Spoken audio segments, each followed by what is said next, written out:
დაიძინე გენაცვალე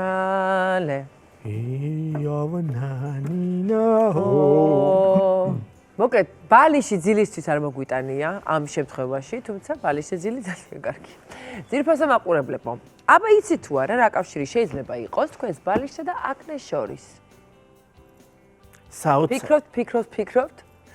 კარგი, სანამ თქვენ ფიქრობთ, მე გეტყვით, რომ ალბათ არაერთი დერმატოლოგისგან გსმენიათ, რომ ძალიან უნდა შეზღუდოთ ან საერთოდ აღმოფხვრათ თქვენ სახისკანთან ხშირი შეხება ხელით, რადგანაც ეს შეიძლება გახდეს ერთგვარი წყარო თქვენი აკნესთვის თუ გამონაყარისთვის, რადგანაც ხელით ვეხებით არაერთ საათს, შემდეგ ეს უკვე თუ სახესთან მიგვაქვს, არაერთი ბაქტერია და დაბინძურება შეიძლება აღმოჩნდეს ჩვენ სახეზე და ვუალა! აკნეთ შეიძლება გამძვინვარდეს. მართალი ხართ იკა, რა თქმა უნდა, ჰიგიენის ნორმის წესები უნდა დავიცვათ, ხელები უნდა დავიბანოთ და სახეზე არ მივიტანოთ, თუმცა ძილის წინ ხელები უნდა დავიბანოთ? ძილის წინაც კი ბატონო სასურველია, თუმცა აღმოჩნდა რომ ჩვენ სახეზე ყველაზე ხშირი შეხება აქვს ბალიშს, რაც ჩვენ ხელში გიჭირს. დიახ. და გეტყვით რომ ბალიშზე არსებული ძალიანაც სახეზე ნუ მიიტან ახლოს, იმიტომ რომ მასზე არსებული ბაქტერიები, ჭუჭყი თუ ცხიმი შესაძლოა ამ ყველაფერმა დაინფიციროს, ხო? ჩვენი სახისკანის ზედაპირი და ეს ბაქტერიები სწორედ შეიძლება მაშინ და ცხიმი და მტვერი მოხვდეს ბალიშის ზედაპირზე წინა ღამით, როდესაც ჩვენ ტკბილად არხეინად გვეძინა. რა კარგია, ტკბილი არხეინი ძილი. თავისთავად ბალიში აკნეს არ იწვევს, მაგრამ შესაძლებელია ტრიგერი, ანუ გამომწვევი იყოს ბალიში. მოკლედ, თუ ყველაფერს აკეთებთ სწორად, ასე დარიგებებს მივყვებით, მაგრამ მაინც აკნე არ განებებს თავს, მოდი ვივარაუდოთ, რომ მიზეზი შეიძლება ამისა იყოს სწორედაც რომ ბალიში, უბრალოდ ბალიშის პირი. ქსოვილს აქვს ძალიან დიდი მნიშვნელობა, როგორია ქსოვილი.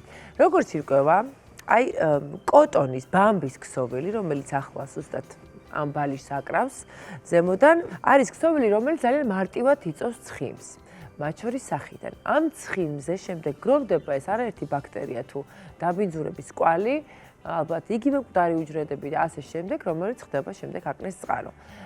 რადგანაც ეს კოტონის ბალიში ასეთი მახასიათებლებით არის, მოდით სხვა ტიპის ქსოვილებზეც ვისაუბროთ.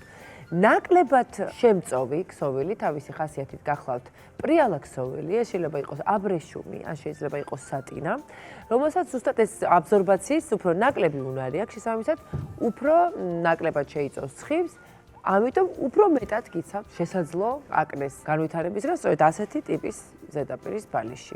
იქ ასევე ძალიან დიდი მნიშვნელობა აქვს თუ რა პოზიციაში გძინავს, მაგალითად მუცელზე გძინავს, გვერდულად გძინავს, ზურგზე გძინავს და ასე შემდეგ, იმიტომ რომ მოგეხსენება წოლის დროს გვერდულად მაგალითად ან მუცელზე წოლის დროს ამ შემთხვევაში სახე ეხება უფრო აქტიურად ბალიშს. ჩაძირულია. შესაბამისად, ჩაძირულია, კი ბატონო, ჩაფლულია, მაგრამ როდესაც ჩვენ ზურგზე ვწევართ, ამ შემთხვევაში ბალიშს ნაკლებად სახით ვეხებით, ხო?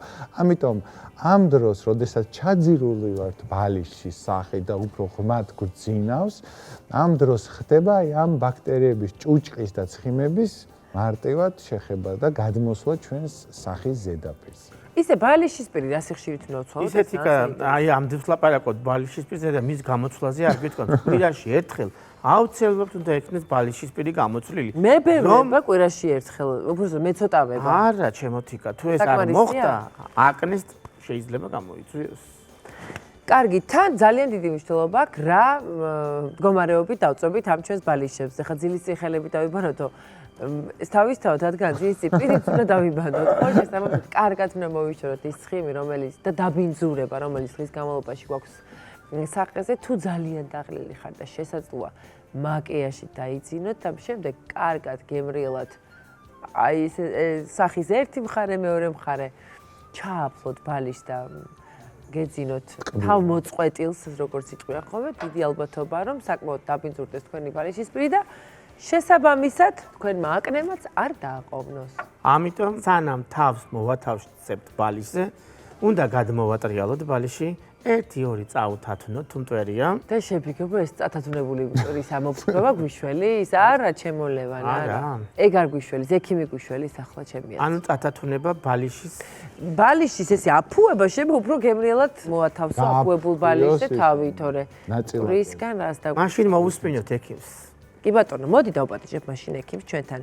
გახლავთ დღეს სტუმარი, დერმატოვენეროლოგი ელგუჯა ბერაია და ავერსის დერმატოლოგიური ბრენდების მენეჯერი სოფიო ლათაცია. გამარჯობა. მოგესალმებით, დიდი მადლობა სტუმრობისთვის. ტრადიციულად ქართული წყალი მინდა შემოგთავაზოთ. წყალი მთის 0% ბრომატით, წყალი მთის იცხოვრეთ სრულყოფილად მიირთვით. მადლობა. ბატონო ელგუჯა, აკნე თემა, რომელიც ალბათ ამოუწურავია და ყოველთვის იქნება აქტუალური, იმიტომ რომ რაც არ უნდა ინფორმაცია შევიცნოთ, მაინც აკნე არის ის, რაზეც ყოველთვის გვაინტერესებს საუბარი. და რა არის ეს აკნე და ეს დიაგნოზი რას გულისხმობს? აკნე კანის ცხიმოვანი ჯირკვლების ანთებითი ხასიათის დაავადებაა, რომელიც გვხვდება ყველაზე ხშირად პუბერტატულ, ანუ სქესობრივი მომწიფების ასაკში. აკნეს განვითარების მთავარ მექანიზმს წარმოადგენს ანდროგენების სიჭარბე. ეს არის მამაკაცის სასქესო ჰორმონი, რომელიც მამაკაცებშიც არის და ქალბატონებშიც, რა თქმა უნდა, ქალბატონებში უფრო მცირე დოზით, მაგრამ პუბერტატულ პერიოდში ხდება მისი მატება. რის შედეგადაც ხდება კანის ცხიმოვანი ჯირკვლების აქტივაცია და შესაბამისად მეტი ცხიმის გამომუშავება. გამომუშავებული ცხიმი ააქტიურებს და ახდენს გამრავლებას და ხელს უწყობს გამრავლებას ბაქტერია, ესეთი პროპიონ ბაქტერია აკნე, რომელიც არის აკნეს გამომწვევი უკვე კანზე და იმ კლინიკური სურათის, რასაც ჩვენ კანზე ვხედავთ. თუმცა ეს პუბერტატული ასაკი მაინც ერთნაირად ყველას არ დაერევა ხოლმე აკნეს სახით, ხო? ინდივიდუალური. უფრო მეტად გამოეხატება და ზოგს ნაკლებად. ზოგს უფრო ადრე ეწყება, ზოგს უფრო გვიან. მე აღვნიშნე, რომ ძირითადად პუბერტატული ასაკის თორე აკნე შესაძლებელია შეგვხვდეს ნებისმიერ ასაკში, არსებობს ახალშობილთა აკნე, ბავშვთა აკნე, მოხუცებულთა აკნე. მოხუცებულთაც კი? შესაძლებელია მოხდეს. ერთ-ერთი მკურნალობა უნდა ყველას? მკურნალობა სხვადასხვაგვარია. მკურნალობა სხვადასხვაგვარი უნდა, იმიტომ რომ მიზეზი სხვადასხვა ტიპის აკნესი. და ეს ადრეული ან დროული პუბერტატული ასაკი აკნესთვის რა არის? ნუ ხშირად იწყება 12-13 წლის ასაკიდან, თუმცა საკმაოდ გაახალგაზრდავებულია ეს მომენტიც დაიწყება 9 წლის ასაკშიც, ეს ინდივიდუალურია. გენეტიკას რა თქმა უნდა ძალიან დიდი მნიშვნელობა აქვს, გარემო ფაქტორებს მნიშვნელობა აქვს, აკნეს სხვადასხვა ტიპები არსებობს, გარდა ვულგარული აკნესი არის ფსიქოგენური აკნე, სტრესული აკნე, აკნე, რომელიც განპირობებულია სხვადასხვა პათოლოგიებით და არ არის ჩვენ აღვნიშნეთ ხო სხვადასხვა ასაკში აკნეს განვითარება, აკნეს ხელშემწყობი ფაქტორი შეიძლება იყოს სხვადასხვა ორგანოს პათოლოგია, მაგრამ ისევ ენდოკრინულ სისტემასთან ძალიან მჭიდრო კავშირია, განსაკუთრებით საკვერცხესთან დაკავშირებული პრობლემები აკნეს ხელშემწყობ ფაქტორს წარმოადგენს და ასე შემდეგ. რა სიმპტომებით ხასიათდება აკნე და როგორია მისი ვიზუალური ნიშნები კანის ზედაპირზე? აკნეს გამონაყარი ძირითადად გვხვდება სახეზე, თუმცა გვხვდება გულმკერდზე და ზურგზეც, ესეც რა თქმა უნდა ინდივიდუალურია. აკნეს გამონაყარიც არის სხვადასხვა ტიპის, გვხვდება კომედონები, თეთრი და შავი, გვხვდება პაპულები, გვხვდება პუსტულები, გვხვდება კვანძები და გვხვდება კისტები. თუმცა არ არის აუცილებელი, რომ ერთ კონკრეტულ პაციენტს ყველა ეს ელემენტი ჰქონდეს. არის შემთხვევა, რომ აკნე იფარგლება მხოლოდ კომედონებით, თუმცა ხშირად კომედონების დაინფიცირებით ამ უბნებზე ვითარდება პუსტულები, ანუ ჩირქოვანი გამონაყარი და პაციენტისთვის ძირითადად შემაწუხებელი არის გამონაყარი, რაც ლინდება კანზე და რაც ვიზუალურად დისკომფორტს უქმნის პაციენტს. ესე კომედონები არის პირველი ეტაპი აი ამ ძირითადად, თუმცა ზოგჯერ შეიძლება პუსტულითაც დაიწყოს, მაგრამ ხშირად კომედონებიც იწყება და კომედონების დაინფიცირებით. ხელი მართლა არ უნდა მოკიდო ბატონო ელგუჯა, არა? არ უნდა მოვკიდოთ, რა თქმა უნდა, ხელი არანაირად, არ უნდა გამოვირწყათ, არ უნდა მაგრამ იმ რეზერვუარის დაცლა ძალიან დიდი შვებაა ტკივნეულობის. და რატო რეზერვუარის დაცლა? უნდა მომკურნალოთ აკნეს, გავარკვიოთ აკნეს მიზეზი, არსებობს აკნეს სამკურნალო საშუალებები, არსებობს პროფილაქტიკური საშუალებები, გააჩნია რა მდგომარეობა აქვს პაციენტს, ასევე პროფილაქტიკა განსაკუთრებით მნიშვნელოვანია მკურნალობის შემდეგ. და ამბობენ რომ ძალიან დიდი წილი აკნეს მართვაში მოდის მოვლაზე, ხო? რა თქმა უნდა. მოვლაზე და მის სწორ საფეხურებზე ნაბიჯებზე. აი რა იგულისხმება ამ მოვლაში? ვინაიდან კანის ცხიმოვანი ჯირკვლების ანთებაა და ცხიმის გაძლიერებული პროდუქცია, ანუ წარმოქმნა, აუცილებელია გამოვიყენოთ ისეთი საშუალებები, რომლებიც კანზე ადგილობრივად ახდენენ ცხიმიანობის დაქვეითებას. ცხიმიანობის დაქვეითება ხდება სხვადასხვა საშუალებებით, დასაბანი საშუალებით, გამწმენდი საშუალებებით, გელებით და კრემებით. რუტინა ყოველდღიური ცხიმიანი კანის მქონე პაციენტისთვის უნდა იყოს მისი კანის ტიპის მიხედვით ამ ყველა საშუალებით.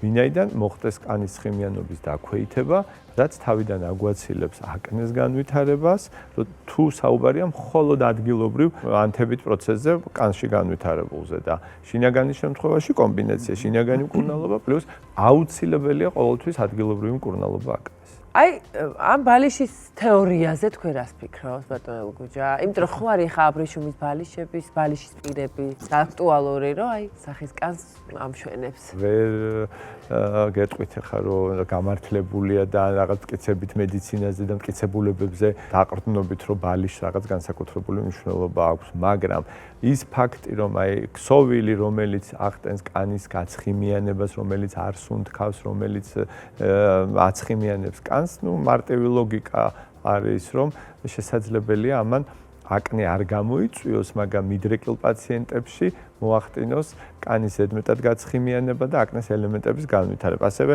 არა მარტო ბალიში, გარემო ფაქტორებს ძალიან დიდი მნიშვნელობა აქვს. ტენიან გარემოში ყოფნას, ცხელ გარემოში ყოფნას, რაც იწვევს კანის გაცხიმიანებას და გაძლიერებას ცხიმის პროდუქციის. აი ტენიანიც იწვევს და მაღალი ტემპერატურაც იწვევს გაცხიმიანებას. მშრალი კანი აკნესკენ მიდრეკილი არ არის, ცხიმიანი კანი აკნესკენ მიდრეკილია. მაგრამ მშრალი კანი შედარებით ადრე ბერდება, ცხიმიან კანს დადებითი აქვს ის, რომ გვიან ბერდება. თუმცა ორივე ტიპის კანისთვის არსებობს საშუალებები, შეგვიძლია მშრალი კარგად დავიტენიანოთ, უბრალოდ იმ დონემდე არ გავიცხიმიანოთ, რომ პროპიონბაქტერი აკნე გავააქტიუროთ და ზედმეტი მოგვივიდეს. ეს ვიცი მივხვდეთ, რითი განსაზღვროთ ზედმეტად თუ აცხიმიანებ თუ არა? თუ ზედმეტი გაცხიმიანების შედეგად წამოვიდა ცხიმიანი კანისთვის ყველაზე ხშირად ესეთი პრობლემური თემა, რაზეც ჩვენ დღეს ვსაუბრობთ, აკნეს შეწყვეტს და შეამცირებს. დიახ. თუ მაგ კომბინირებული კანი სადღაც ქვემოთკენ უფრო აი კომედონებისკენ მიდრეკილება, მაგრამ აი ლოყი ზონები ცოტა უფრო მიჩრება და უფრო ადვილად აუჭდება, ჩატყდება. აი აქ რას გვირჩევდით ასეთ ადამიანებს? ძალიან დიდ სირთულეს წარმოადგენს ეს, მოკლედ სამუშაოც მეტი აქვს ესეთ პაციენტს, იმიტომ რომ ერთი ტიპის მოვლის საშუალებას ვერ იყენებს. დასაბანი რაღაცნაირად უნდა შეარჩიოს ნეიტრალური, მაგრამ რაც შეეხება ზონებზე ყოველდღიური კრემების და ლოსიონების გამოყენებას უნდა დაიყოს ზონებად. ხო, შეიძლება ასე? რა თქმა უნდა. იმ უბნებზე, სადაც სიმშრალეა, გამოვიყენოთ შესაბამისი საცხი და იმ უბნებზე, სადაც კომედონები და აკნესკენ მიდრეკილება და ცხიმიანობა გვაქვს, უნდა გამოვიყენოთ გამომშრობის საშუალებები და ცხიმიანობის დამოქვეითებელი. ეს მეტ სირთულეს წარმოადგენს. მაგრამ შედეგიც იქნება სამაგიერო. შესაბამისი. იცოდით? აი არ ვიცოდი მე. კარგით, ახლა უკვე გადავიდეთ პროდუქტებზე, რომლის მოხმარებაც არის შესაძლებელი აკნეს დროს და სწორედ ასეთი მიდრეკილებების მქონე კანისთვის, რა შემოგთავაზებთ სოფიო? დერმედიკის ნორმა კნეს ხაზის პროდუქტები სპეციალურად შექმნილია ცხიმიანი აკნესკენ მიდრეკილი კანისთვის და ზოგადად როცა ასეთი ტიპის კანი გვაქვს, მნიშვნელოვანია პროდუქტების შემადგენლობაზე გავამახვილოთ ყურადღება, მაგალითად დერმედიკის შემთხვევაში შეიცავს პროდუქტები მწვანე ჩაის და თუთიას, რომელიც გამოირჩევა ანტიბაქტერიული მოქმედებით, ანუ აკნეს გამომწვევ ბაქტერიებს ამცირებს, არეგულირებს ცხიმოვანი ჯირკვლების ჰიპერსეკრეციას, კანიდან აღარ გამომუშავდება ჭარბი ცხიმი და ფორების ვიზუალურად ხილვადობას ამცირებს. შესაძლებელია მისი გამოყენება ყოველდღიურად, როგორც სამკურნალო საშუალებებით, მაგალითად მსუბუქი აკნეს დროს ან მოვლის პროდუქტები ჩვენი ყოველდღიური მოვლის რუტინაში.